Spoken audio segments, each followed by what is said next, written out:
चीनी सेना ने लद्दाख में पीछे न हटने को लेकर किस तरह का अड़ियल रवैया अपनाया हुआ है, इसका अंदाज़ा आप सिर्फ इस बात से लगा सकते हैं कि भारत की तीनों सेनाओं के प्रमुख CDS जनरल विपिन रावत को खुलकर मीडिया के सामने ये कहने पर मजबूर होना पड़ गया कि चीन बातचीत से नहीं माना तो वह सैन्य कार्रवाई करेंगे। अब ऐसे में देखा जाए तो तीनों सेनाओं के प्रमुख का ऐसा बयान आना दर्शाता है कि पिछले 3 महीनों से चली आ रही चीन की दादागिरी से भारतीय सेना न केवल परेशान हो चुकी है बल्कि सीमा पर तनाव भी काफ़ी बढ़ चुका है। और इसी तनातनी के बीच LAC के पास चीनी वायुसेना के युद्धक हेलीकॉप्टर भी लगातार मंडरा रहे हैं। ऐसे में चीनी एयरफोर्स की इन नापाक हरकतों को देखते हुए भारत ने ऊंचाई वाले दुर्गम इलाकों में हवाई रक्षा मिसाइलें तैनात कर दी हैं। खास बात यह है कि चीन की किसी भी उकसावे की कार्रवाई के जवाब में भारतीय सैनिक इन मिसाइलों को कंधे पर रखकर चला सकते हैं।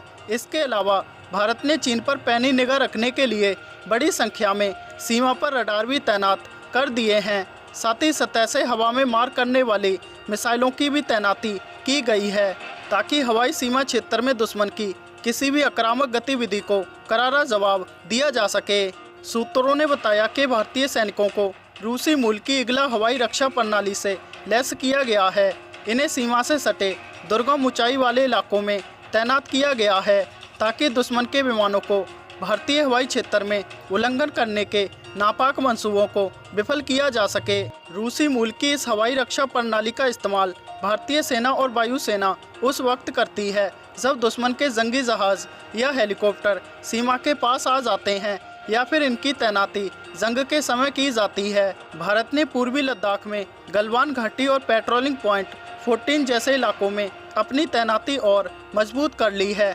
दरअसल भारतीय सैनिकों ने जानकारी दी थी कि बीते दिनों चीनी हेलीकॉप्टरों ने इन अहम इलाकों में भारतीय सीमा में दाखिल होने की कोशिश की थी। अब ऐसे में बात करें इग्ला मिसाइल की बहादुरी की तो सियाचिन में चुलुंगला ग्लेशियर के पास भारत की बहादुर पोस्ट की सुरक्षा के लिए भारतीय सेना ने 28 जुलाई से 2 अगस्त 1992 को ऑपरेशन त्रिशूल शक्ति लॉन्च किया था, क्योंकि पाकिस्तानी सेना ने बड़े पैमाने पर इस पोस्ट पर हमला किया था, जिसके जवाब में 1 अगस्त 1992 को पाकिस्तान के युद्धक हेलीकॉप्टरों को भारत की इग्ला मिसाइलों ने मार गिराया था। इस अभियान में तत्कालीन उत्तरी इलाकों के फोर्स कमांडर पाकिस्तानी सेना के ब्रिगेडियर मसूद नाविद अनवरी अपने कई साथियों के साथ मारे गए थे।